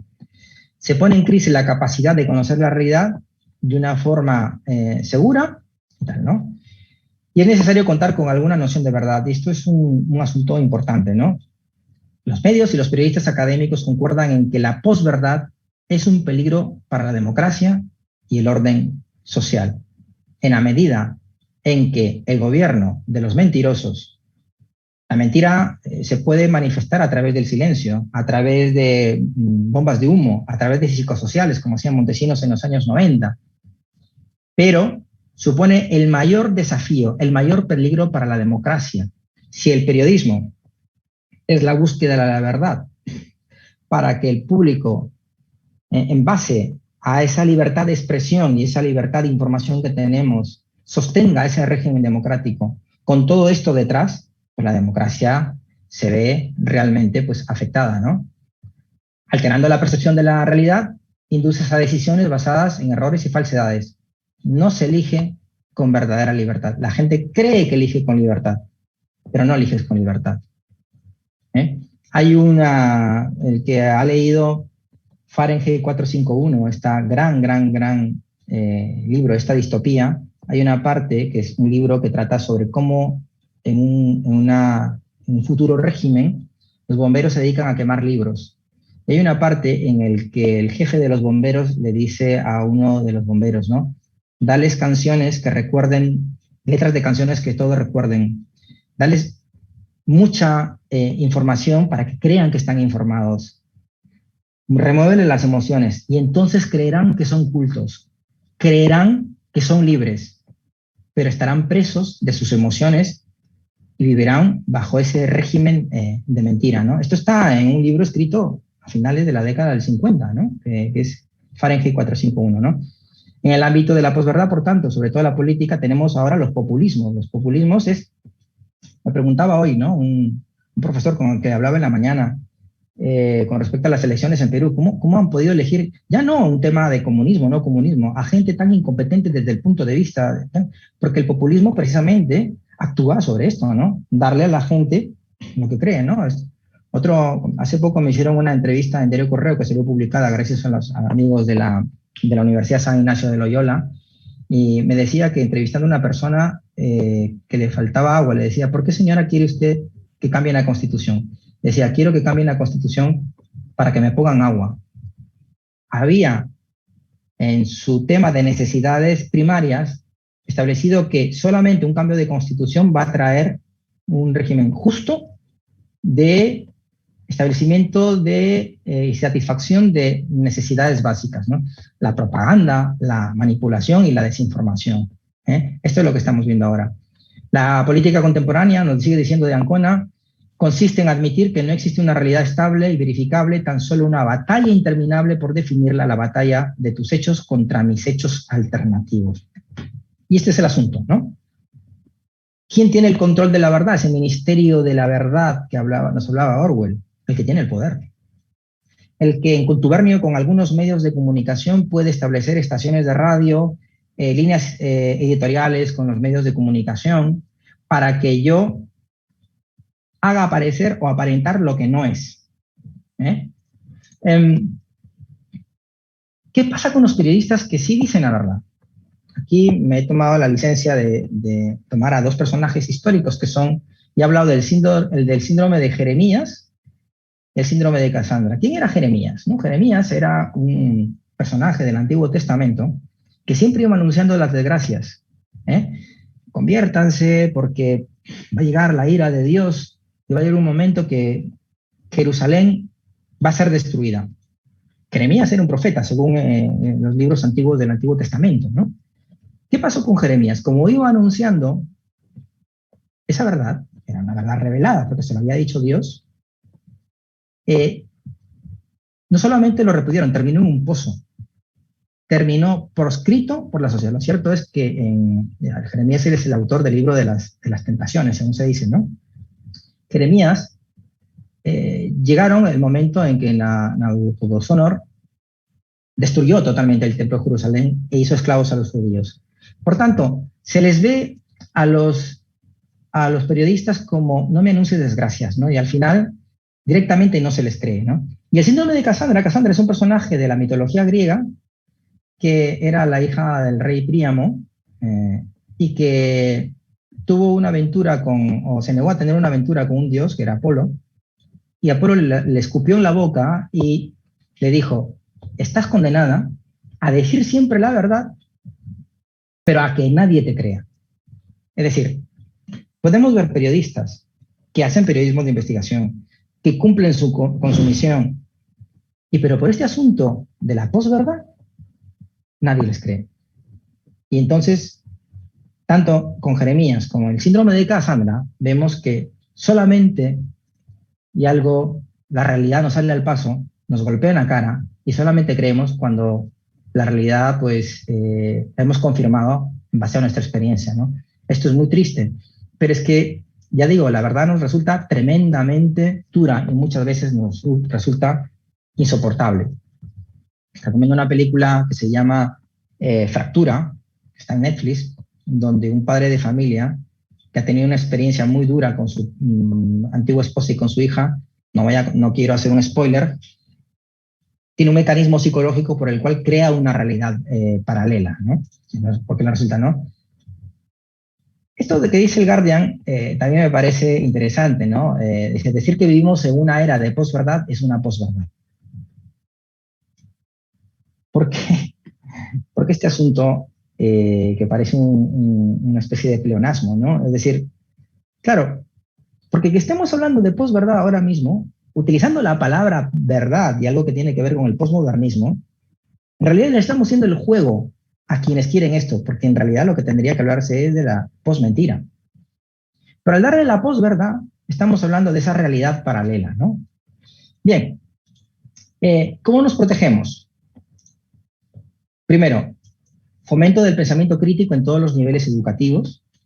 Este es un asunto que tiene que ver, para fomentar el pensamiento crítico, tenemos que procurar elevar la educación, tanto en los colegios como en la universidad. Pero claro, todos los gobiernos, lo primero que quieren hacerse, desde China, Rusia, el gobierno español o el gobierno peruano, siempre quieren hacerse con los sindicatos que tienen que ver con la educación y con la educación en el país. ¿Por qué? Porque les conviene. Y es donde nosotros tenemos que estimular a nivel familiar, a nivel personal, el pensamiento crítico. Y el pensamiento crítico nace de la actitud filosófica que nos decía Sócrates, de solo sé que nada sé, y a partir de ello, no establecer dogmas, sino que, oye, a lo mejor esto que me dicen tiene una segunda lectura. Y un desafío también a la ignorancia, que es leer de fuentes autorizadas. Lo segundo es la revalorización de la formación humana y ontológica. Es algo que uno de los temas que está pasando y es un drama para la universidad, sobre todo en Europa, se habla mucho de competencias, se habla mucho de habilidades, se habla mucho de aprender a hacer y ejercer una profesión, pero entendida la profesión como la labor técnica. Pero están desapareciendo de los currículos las asignaturas de filosofía, las asignaturas de antropología que no valen nada. ¿Esto por qué será? No, está bastante bien pensado, ¿no? Si tenemos gente con poca formación humana y con poca formación deontológica, es más fácil manipularla. En la medida en la que yo me nutro de conocimientos conceptuales y hago ese desafío personal, voy a tener una mayor rebelión ante aquello que me quiere imponer el poder. Hay que vacunarse contra la mentira a través de la alfabetización mediática. La alfabetización mediática, que yo, cuando hablaba con el director de la carrera, Rolando Rodríguez, ¿no? le comentaba que tenemos que establecer vínculos y convenios entre los colegios, las universidades y los medios de comunicación para que la gente aprenda a consumir medios de comunicación. Así como frente a la alfabetización mediática, hay una ignorancia mediática, no sabemos utilizar las redes sociales. Y entonces hay una manera de que, formando a profesores, ellos pueden a su vez formar a alumnos que a su vez pueden formar a sus familias. Pero hay que tener esas redes de la alfabetización mediática. Y la UNESCO y la Unión Europea tienen unos programas magníficos. Ya mencionaré algunos en la siguiente diapositiva, qué programas están llevando a cabo, ¿no? Huir del relativismo y del cinismo no es nada bueno. Aquello de que la verdad no existe, de que yo no puedo procurarla. No. Yo lo que no puedo tener es la certeza, salvo las verdades reveladas de la fe. Por lo menos yo sí me puedo aproximar a la realidad. ¿Cómo? Por ejemplo, Caperucita, volvemos a Caperucita, ¿no? Que es un personaje que yo utilizo mucho en mis clases. No me quedo con la versión de Caperucita. Voy a escuchar también al lobo. Ah, no, pero el lobo siempre es el malo. No. Creo que un periodista y creo que una persona de bien tiene que escuchar. Cuando suena campana, hay que escuchar a otra campana y también al campanero. Porque la verdad, en términos de periodismo y en términos de realidad, tiene más de una versión. No nos quedemos con una sola. Aprender también a contar la verdad de los hechos a través de las competencias discursivas y retóricas. Es un asunto que yo, como doy también la asignatura que tiene que ver con habilidades comunicativas, con mecanismos retóricos, no basta tener la verdad, hay que saber contarla. A veces la verdad se nos impone, como ya he dicho, muy dura, muy tremenda. Por tanto, tenemos que tener las herramientas del relato, las herramientas retóricas, también en el periodismo, para saber contar la verdad, porque si no nadie nos lo va a creer. Es decir, frente al mentiroso, que la sabe contar muy bien, la mentira, que puede hacerla parecer por verdad. Y yo recomiendo un diálogo de Platón que se llama el Gorgias, que hablaba de esto. Es un diálogo que tiene 3.000 años de historia, casi, o 2.500 años de historia. Habla de esto, ¿no? Que hay que saber contar la verdad, no basta tenerla. Y por último, aquí, sospechar de aquello que siempre me seduce y me da la razón en todo. Si yo tengo un amigo que siempre me da la razón en todo, pues es un amigo que a mí no me sirve para nada. Si tengo un familiar que solamente es mi fan, mi follower, que siempre me están dando el like, el me gusta, me encanta, si no sé qué tal, es muy curioso que todo el mundo, cuando se trata de redes sociales, nos dicen cosas, pero luego cuando nos llegan a la cara no nos dicen absolutamente nada. Hay que sospechar de aquello que se nos aparece como seductor, atractivo, y sobre todo, que me da la razón en todo. Si me da la razón en todo, no me está diciendo la verdad. Hay que tener una actitud de duda, que la duda es un tema muy filosófico, ¿no? De planteamiento. Lo que nos dice la Federación Internacional de Asociaciones de Bibliotecas, yo le dejaré al profesor Rolando Rodríguez una serie de herramientas y de artículos sobre el tema de la posverdad para quien quiera profundizar. Nos dice, cuando hay una noticia falsa, que me parece como muy atractiva, estudiar la fuente, a ver si es una fuente de confianza, quién es el autor, comprobar la fecha. Hay herramientas de Google, por ejemplo, en las fotografías de Google basta poner la URL y me salen incluso la fuente a través de una formación básica de herramientas de Google. Considerar el sesgo que tenga esa información, mi sesgo personal y el sesgo que pueda tener el medio de comunicación. Todos los medios de comunicación son una ventana para ver el mundo y es una ventana muy interesada. Leer más allá de lo que estoy procurando entender, buscar fuentes adicionales, pensar si es una broma la que me están haciendo y por último preguntar a los expertos. Fijaos, ayer o estos días circuló la foto de Guido Bellido. Guido Bellido, para los que están en España y los de Perú ya lo sabéis, es un personaje muy conocido que se ha hecho hoy, es el primer ministro del actual gobierno de Perú. Vi una foto que publicó alguien en sus redes sociales y que era Guido Bellido, este primer ministro, haciéndose unas fotos delante de, a su vez, otra foto de Sendero Luminoso, ¿no? De un grupo terrorista todavía mucho más sanguinario que ETA. Mi primera actitud fue, esto es una broma, esto es mentira. Y lo primero que hice fue consultar con distintos medios que de referencia en Perú, y resulta que la foto era verdadera. Pero lo primero que tú dije, esto es tan increíble que no me lo creo. Por formación profesional, directamente lo primero que yo hago es comprobar la fuente, y eso es lo que hago, comprobar antes de retuitear y antes de decir algo. Los proyectos existentes en la Unión Europea, les recomiendo ver, esto está en la página de la Unión Europea, tiene que ver justamente esta Soma, que Soma es un juego para otro libro también de una distopía que está en Un mundo feliz de Aldous Huxley, ¿no? Que tomaban una pastillita para que la verdad se me hiciera más aceptable, ¿no? Y la mentira también, ¿no?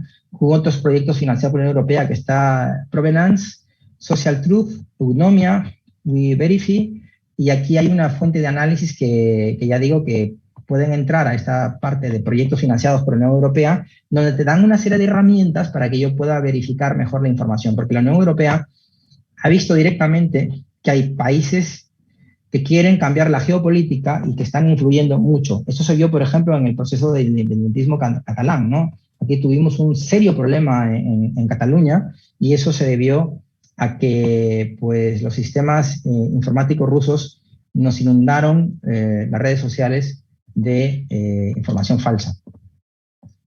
¿Cuáles son los retos del periodismo? ¿No? Los retos del periodismo que yo pongo es un asunto primero, no es el primero, pero me parece relevante, ¿no? El primer asunto relevante, yo el tema de la independencia está relacionado con la rentabilidad. O sea, si un medio es una empresa, medio tiene que tener rentabilidad. Y entonces un desafío es que no depender de la publicidad estatal. Si un medio depende de la publicidad estatal para financiarse, directamente yo tengo como amo a ese gobierno, ¿no?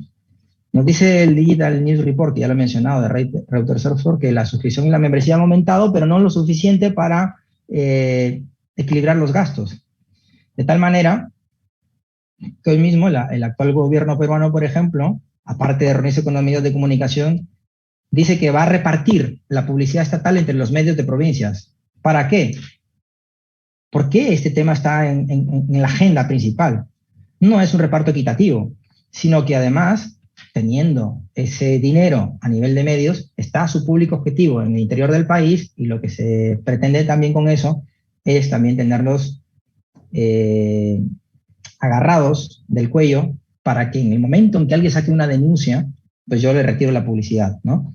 Otra cosa, el otro desafío es la que tiene que ver con el desafío relacionado con el trabajo, ¿no? Captar talento y procurar condiciones dignas de los periodistas. Es decir, en la primera crisis del 2008, que no fue la crisis pandémica, aquí en España se perdieron el trabajo 12.000 periodistas, que es muchísimo, ¿no?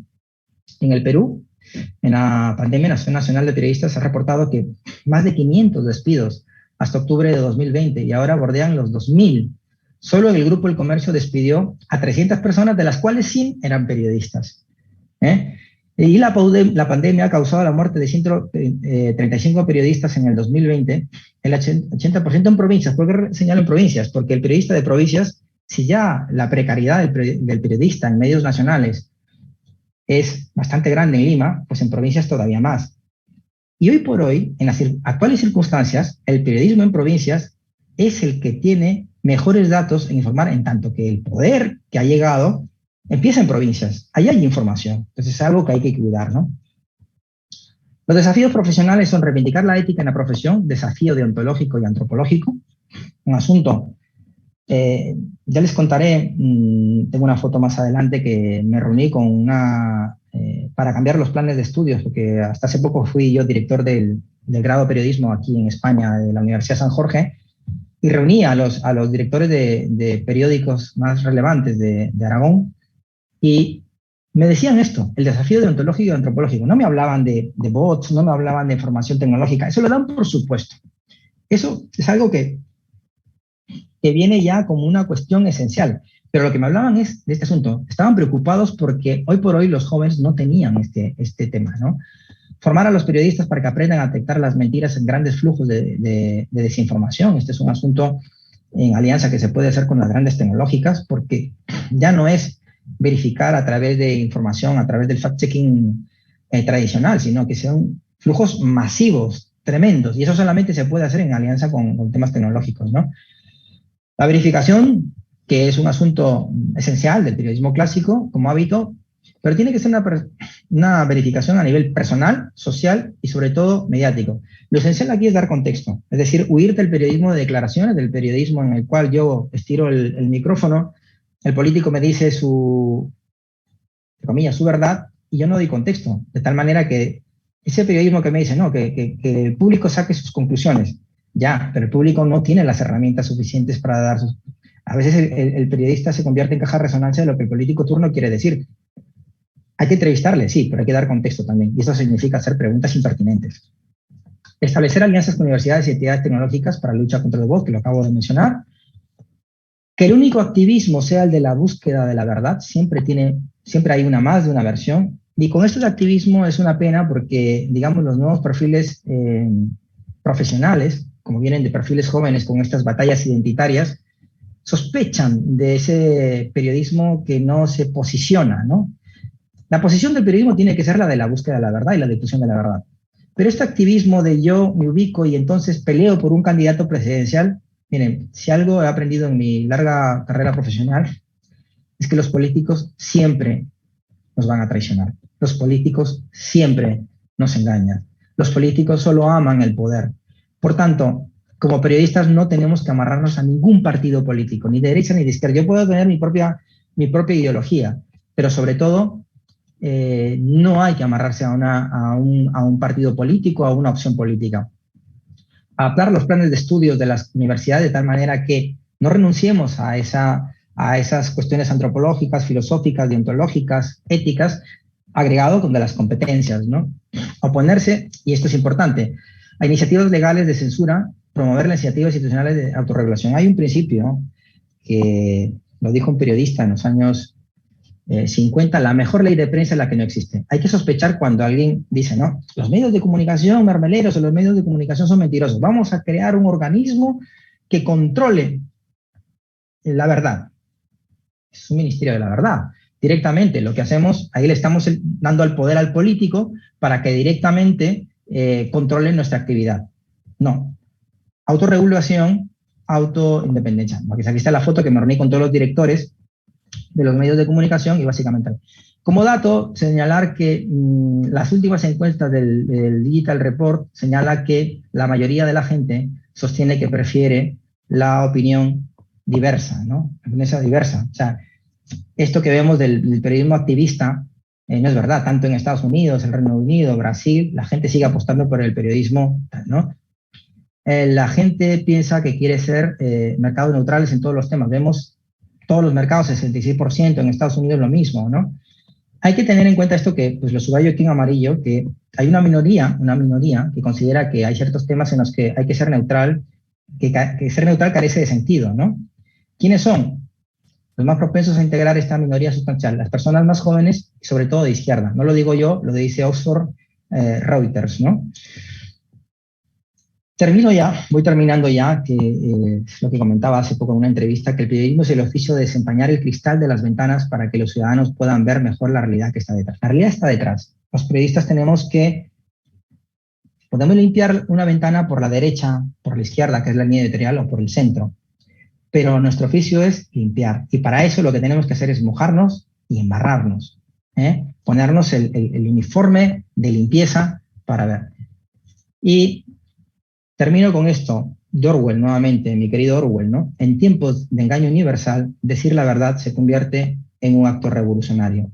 Decir la verdad, entendida como eso que yo procuro hacer como periodista para que la democracia perviva en base a realidades que yo muestro, así ofendan, así no gusten, así tengan una cara que no me es propicia, pero que básicamente esto es lo que yo tengo como desafío, ¿no? Pues con eso termino mi ponencia, le doy las gracias por su atención y paso al ámbito de las preguntas. Perdonadme, por favor, por haberme extendido, pero creo que el tema, ya digo, era amplio. No, Jorge, muchísimas gracias en realidad por todas las reflexiones que nos has dejado. La verdad que yo particularmente también he anotado algunas interrogantes. Quiero en realidad, antes de pasar a la ronda de preguntas, señalar algo que he anotado, ¿no? Es quizás una de las claves en realidad, este tema del fomento del pensamiento crítico, ¿no? A todo nivel, ¿no? A nivel educativo sobre todo, ¿no? Claro, ¿no? En estos tiempos de alto flujo de información, de desinformación sin precedentes, ¿no? Que además a todo esto se suma además estos flujos del entretenimiento, de los datos y todo tipo de contenidos que hoy en día pues pone a las personas verdaderamente, digamos, en el punto de correr el riesgo de ser confundidas, de ser manipuladas, ¿no? Sobre todo por esta segmentación algorítmica personalizada que también has comentado en algún momento, ¿no? Yo creo también que es fundamental que los ciudadanos de todo el mundo desarrollen y efectivamente, Jorge, refuercen sus competencias, ¿no? En temas de alfabetización mediática, de información, para que ellos mismos puedan emitir juicios, ¿no? Y tomar decisiones con conocimiento de causa, definitivamente, ¿no? Y además, como bien ha señalado, participar de forma crítica en el desarrollo sostenible, ¿no? Para que lo que es indispensable, la información como bien común, pues sea algo relevante para todos, ¿no? Jorge, yo en estos momentos quisiera dar pase a 3 de nuestros más destacados alumnos de la carrera que tienen algunas preguntas para ti. ¿De acuerdo? Bien. Vamos a hacer ahora mismo en vivo también. Entonces quiero dar la oportunidad ahora mismo a Magda Núñez. ¿Cómo estás, Magda? Muy buenos días, si te tenemos ya en línea. Muy buenos días, profesor, y buenos días también a nuestro ponente Jorge Rodríguez. Es realmente un gusto y un honor poder estar aquí y participar de esta masterclass de periodismo, democracia y posverdad. Han sido temas realmente que, así como el profesor, nuestro director, dijo, he estado apuntando, he sido desafiada y voy a pedir ahí de nuevo el recuento de los libros que recomendó porque ciertamente serán lecturas que haré. En primer lugar, quisiera hacer una pregunta para empezar este espacio. Justamente se hablaba sobre cómo los medios tienen esta responsabilidad de poder limpiar las ventanas y poder hacer que la población vea ciertas partes, bueno, la realidad que se encuentra detrás. Pero algunas veces también, bueno, vemos tal vez este desafío que se presenta, hasta cierto punto un desafío con la libertad de prensa que existe, ¿no? Ellos pueden escoger qué parte de la ventana limpiar. Entonces, la pregunta vendría a ser, ¿hasta qué punto la libertad de prensa es una justificación para deformar tal vez la opinión pública, asumiendo también que los periodistas cumplen un rol, ¿no? En esta formación de opinión pública? Te agradezco mucho la pregunta, me parece una pregunta muy inteligente y muy pertinente. Es decir, fíjate, en la pregunta hay ya una aceptación, que es sinónimo de la etapa en la que estamos mirando, ¿no? Me preguntas, ¿no? ¿Hasta qué punto la libertad de prensa me permite yo limpiar una ventana? Volviendo al tema del cristal, la realidad está ahí. El periodismo es esencialmente, y aquí me voy a utilizar una frase del profesor José María de Santes, el que fue el padre del derecho a la información en España. Tuvo muchos discípulos en Perú. Decía lo siguiente, ¿no? El oficio del periodista es de un desafío casi bíblico, porque es llevar la verdad a todos los rincones de la tierra. Pero claro, eso es básicamente la ideología que tiene que tener un periodista. Es decir, yo puedo ser más de izquierda, más de derecha, que eso se llama línea editorial, y eso uno tiene que tener la honestidad, y es lo que hablaba Aristóteles del ethos, que yo tengo una comunidad de gente que piensa como yo. Pero claro, lo que no podemos hacer es que si de pronto hay una guerra y unos muertos, yo lo que no puedo decir es que hay 100 o 200. Pero es que lo que está ocurriendo hoy por hoy es que dependiendo de si hay una marcha, algunos van a decir que fueron 100.000, otros 1.000.000, otros tanto. Entonces el lector entra en crisis porque directamente no sabe, ya no estamos hablando de limpiar el cristal, estamos hablando de una realidad alternativa, una realidad alterna. Y eso no puede ser nunca. Yo puedo tener, o sea, el periodismo siempre ha estado la información por un lado, la opinión por el otro. Para eso está la sección editorial, para eso está la sección de opinión. Pero hoy por hoy, ¿qué hay? Hay una mímesis completa, una fusión de la información con la opinión, para empezar como titular. Las líneas editoriales ya se han pulverizado, han estallado por completo, y directamente yo procuro más tapar lo que tiene que ver con el partido político que más me beneficia en régimen económico, porque te digo la cosa, la mayor verdad para los medios de comunicación, para algunos medios de comunicación, es la del dinero. Como dice la gran película, el dinero no tiene color ni tiene ideología. Yo les pongo a mis alumnos un reportaje de periodismo de investigación de tráfico de armas donde con cámaras ocultas y están varios mafiosos, judíos, musulmanes y tal, y le preguntan, ¿y no se matan? Decían, la única religión que aquí entienden es la del dinero. Entonces, ¿qué pasa? Ahí básicamente hemos renunciado porque no tiene que estar reñida la libertad de información con investigar la verdad. No tiene que estar reñida. Si pasamos por ahí, estamos negando la esencia de lo que es el periodismo. El periodismo, pues ya digo, hay una línea ideológica que tiene que estar en la línea editorial, pero en el tema de los hechos, dice el adagio anglosajón, los hechos son sagrados y las opiniones libres. Excelente, no sé Jorge. Si te he respondido. Yo creo que sí. Maga tenía el micrófono apagado, Sí, pero yo creo que sí, ¿no? Sí, tenía el micrófono, disculpen, pero sí, la respondió. Muchísimas gracias. Gracias, Magda, por tu pregunta también. Quiero darle pase rápidamente a nuestro alumno Mauricio Ciesa. Mauricio, ¿cómo estás? Bienvenido nuevamente también a este masterclass. ¿Cómo estás? ¿Tienes una pregunta para el profesor Jorge Rodríguez? Obviamente, tengo una pregunta muy interesante, más que todo que fue rescatada de las preguntas que se realizó hacia usted, profesor Jorge, y pues la hace mi profesora también, Gisu Guerra, que menciona cómo podemos rebatir el relativismo en el periodismo. El relativismo es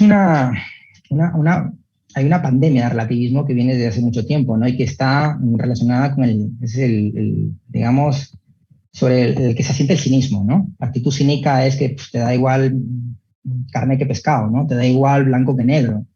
El relativismo se combate, en principio, con una cuestión que tiene que ver con una formación antropológica que parte desde la familia, la universidad, los colegios y las universidades, que tiene que ver que la verdad existe. O sea, es una palabra que hoy muchos temen pronunciar.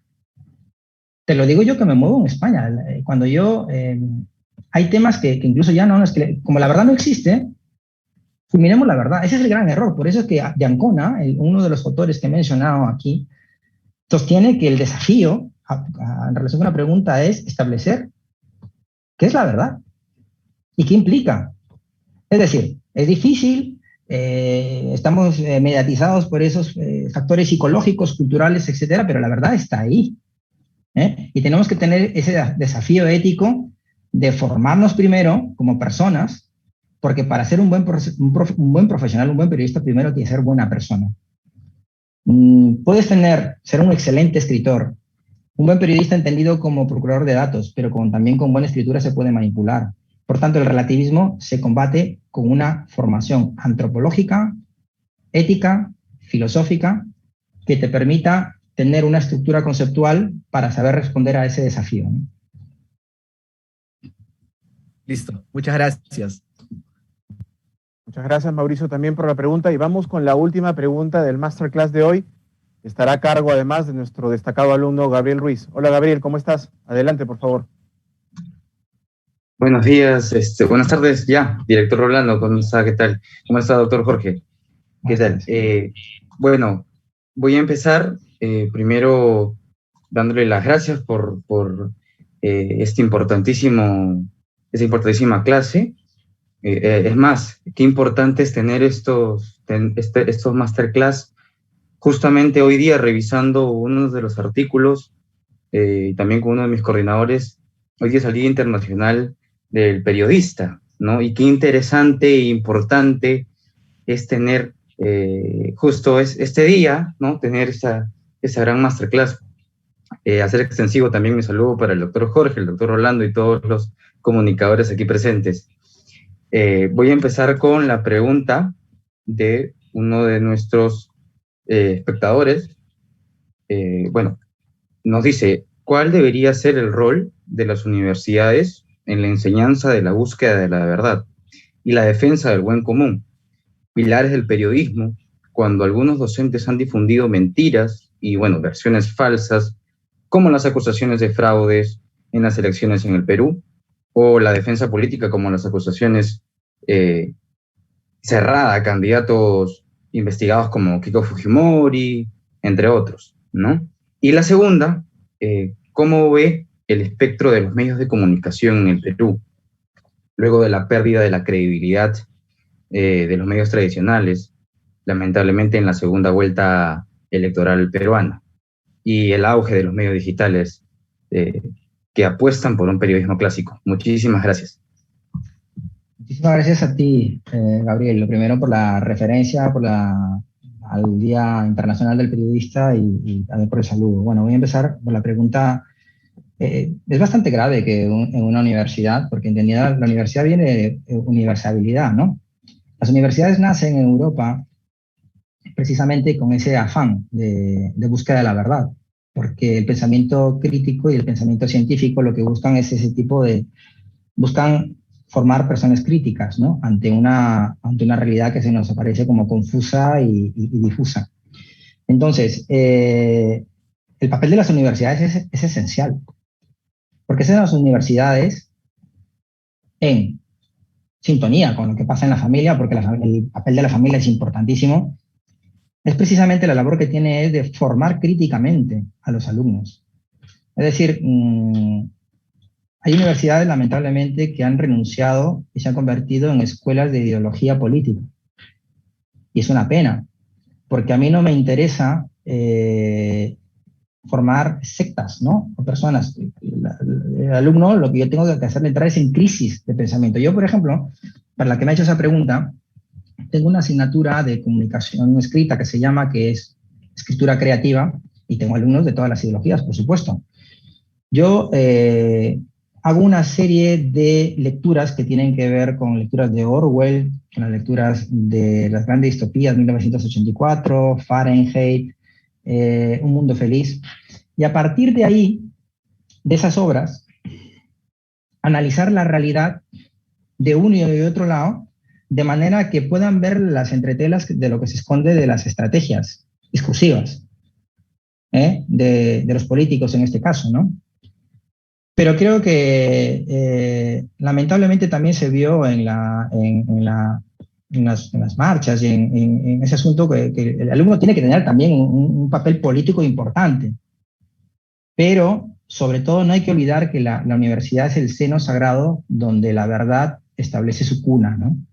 Y los profesores tienen un papel fundamental. Respecto a la segunda pregunta, creo que ha habido una polarización de los cuales los medios han hecho eco, y ahí hablaría de medios y medios, ¿no? Creo que la televisión, fuga de periodistas de un canal de televisión, por otro, editores que mandaban unas consignas, periodistas que no hacían su trabajo, porque resulta ahora que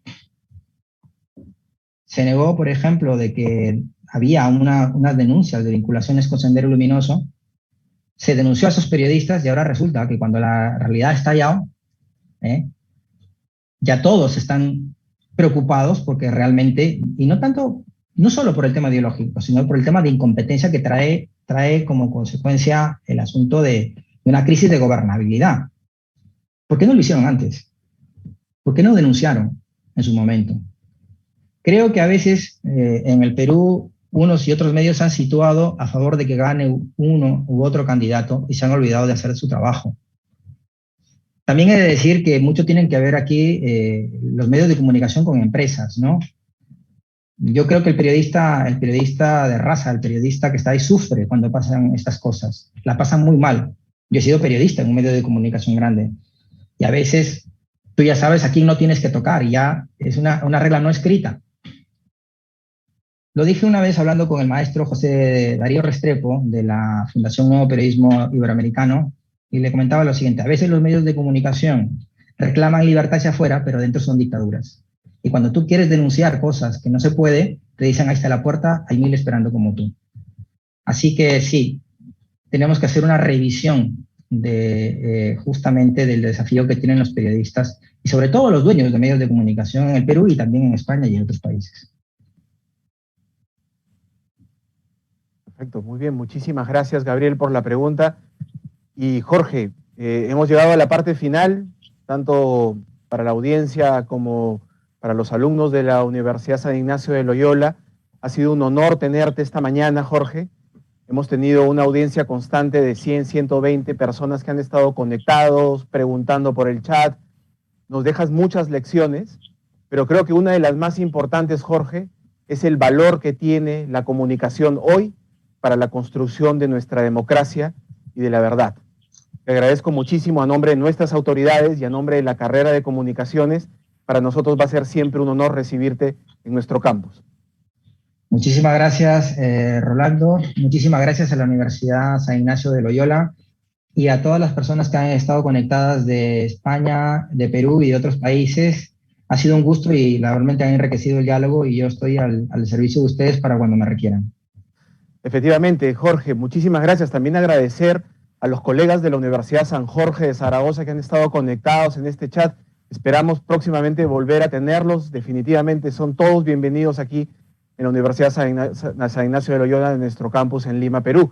También nuestros amigos de la Universidad de Antioquia y la Universidad de Navarra y las muchas universidades que se han conectado esta mañana para estar con nosotros en esta discusión, en este debate que hemos tenido sobre temas tan importantes para nosotros. Antes de despedirme, quisiera por favor anunciar también si además me permite nuestro querido colega Luis Núñez, por favor, invitarlos a todos, antes de despedirnos, y anunciar además que el día de hoy ya vamos a dar a conocer, vamos a lanzar nuestro primer Congreso Internacional de Comunicación y Sociedad Digital, un espacio donde vamos a continuar con todas estas discusiones, pero sobre todo analizando los retos que tiene el periodismo, la comunicación corporativa y la producción cultural. Los vamos a esperar a todos este 19 y 20 de octubre a través de las plataformas informativas de USIL.